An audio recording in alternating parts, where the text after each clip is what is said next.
This podcast is sponsored to you by Audiobook.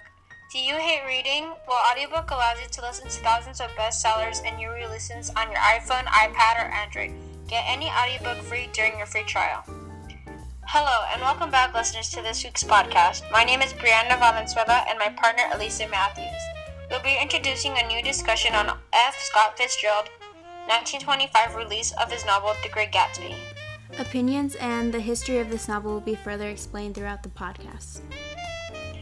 This popular novel was not so popular when the book was first released. That's right, it was actually not well received by the critics and its readers because of its language and sexual references. They have both actually took this book very offensively.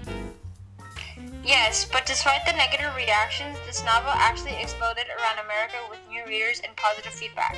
I can see why, considering the novel is basically identified as the American dream using symbolisms and other literary devices. One symbol Fitzgerald uses is the Valley of Ashes, which represents the ugly consequences of America's obsession with wealth. It also mentions green light a numerous amount of times, basically to the point where it has to symbolize a specific message. I agree, and after reading up on different ways the green light can be symbolized, we found just one that stood out the most. The green light actually symbolizes Gatsby's hopes and dreams of having a life with Daisy. Each one of these symbols are very powerful in the way of conveying the nature of the American dream. Wow, yeah, these are extremely powerful, but can we talk about the conflicts Gatsby faces when trying to get with Daisy, Tom's wife? I know. If you guys don't know, Daisy and Gatsby were lovers before Gatsby had to go to war. Then Daisy grew tired of waiting for Gatsby, so she moved on to her fiancé Tom, who has a secret mistress in the opposite side of New York.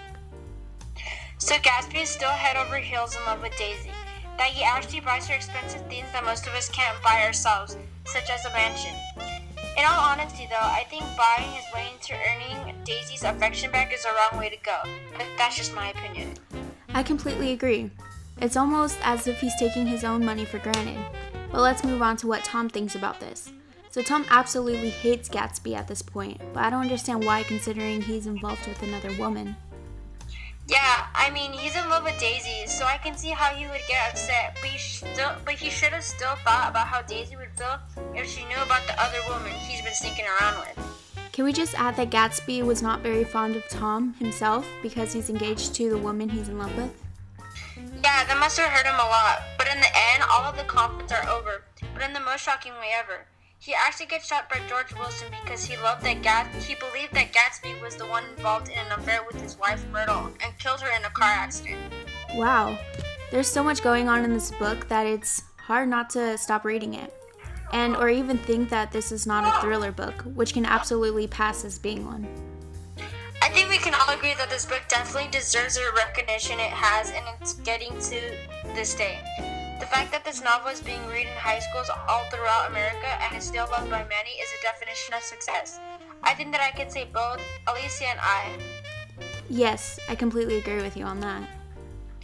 That wraps up our gossip on the novel of The Great Gatsby, authored by F. Scott Fitzgerald. Thank you guys so much for listening, and tune in next time to our new segment. Are high schoolers waking up too early from school?